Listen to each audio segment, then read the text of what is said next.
two countries telling the rest of the world what to do. If you reach a decision at Copenhagen, all the countries of the world have got to come together, and it cannot be imposed by one group of countries on the others. These days are over. I would emphasize the big gains we can get from, say, forestry, because it is 20% of the emissions.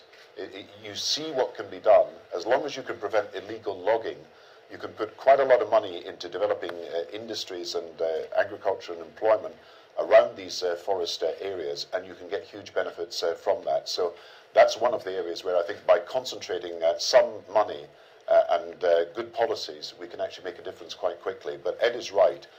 The world can no longer make its decisions by us saying we're going to pollute, and it doesn't really matter about the rest.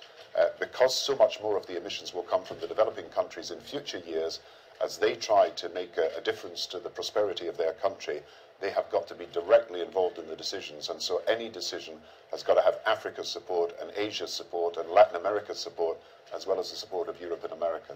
And will that support be there in Copenhagen? Will we get those big decisions made, and will consensus be reached? Well, it's amazing because we were at this conference in Trinidad and Tobago. There were 55 countries there. Most of them were developing countries. Most of them are part of the British Commonwealth because they're in Africa, or some in Asia, and some in the Caribbean. And I thought this was a microcosm of the world, and I thought if we could reach an agreement, which we did, then the whole world could reach an agreement.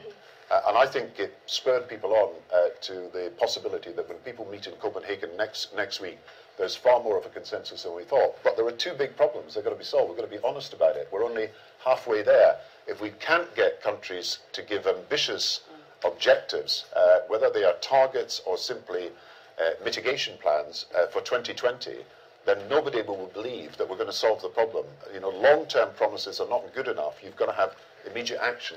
And secondly, we've got to get some finance. And while we're prepared to work, and the European Union is, we've got to persuade other countries to put up the finance. So it's bringing together the targets that countries are prepared to offer with the finance that we, the richest countries, are prepared to put aside to help them meet these targets. That is the key to this agreement.